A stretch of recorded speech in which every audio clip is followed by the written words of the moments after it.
ഒന്ന്, കോൺഗ്രസിന്റെ നേതൃത്വത്തിലുള്ള സൊസൈറ്റി അല്ല ഇത്.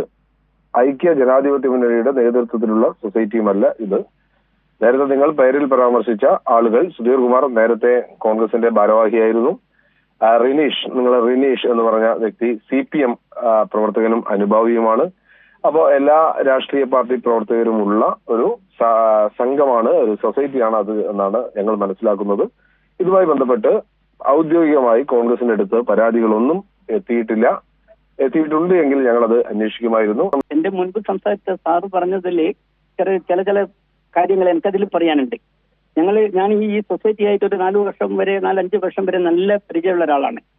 അപ്പോൾ ഞങ്ങളിത് 3-4 മാസം കഴിയുമ്പോൾ ഞാൻ ഓഫീസായിട്ടെല്ലാം ബന്ധപ്പെടുമ്പോൾ ഞാൻ അവിടുത്തെ ചുറ്റുപാടുകളൊക്കെ മനസ്സിലാക്കി. അദ്ദേഹം പറഞ്ഞല്ലോ പാർട്ടിയായിട്ടൊന്നും യാതൊരു ബന്ധമില്ലെന്ന് അദ്ദേഹം പറഞ്ഞത് ഞാൻ കേട്ടിരുന്നു. അതിൽ എനിക്ക് 1-2 വാക്കുകൾ പറയാനുള്ളത് സാർ, അവിടുത്തെ ഈ സെക്രട്ടറി ആയി വർക്ക് ചെയ്യുന്ന പ്രവീൺ എന്ന് പറഞ്ഞ സ്ത്രീ, അവിടെ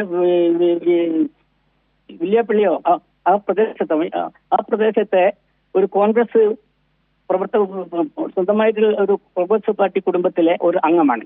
ഈ ബാങ്കിന്റെ സെക്രട്ടറി, സൊസൈറ്റിയുടെ സെക്രട്ടറി കോൺഗ്രസിന്റെ അടുത്ത ആൾക്കാരാണ്.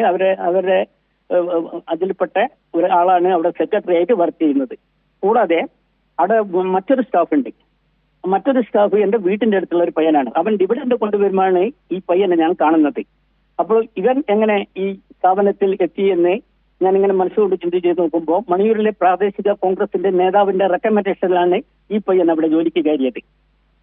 അപ്പോ അത് നല്ലൊരു തെളിവാണ്. അതുപോലെ തന്നെ സുധീർ എന്ന് പറയുന്ന സുധീറായിട്ട് അവിടുത്തെ കോൺഗ്രസിന്റെ DCC പ്രസിഡന്റാണ്. മണിയൂർ പഞ്ചായത്തിലെ മിക്ക പ്രാദേശിക നേതാക്കന്മാരും ഈ സുധീർ ഏട്ടനുമായിട്ട് നല്ല ബന്ധം ഉള്ള ആളാണ്.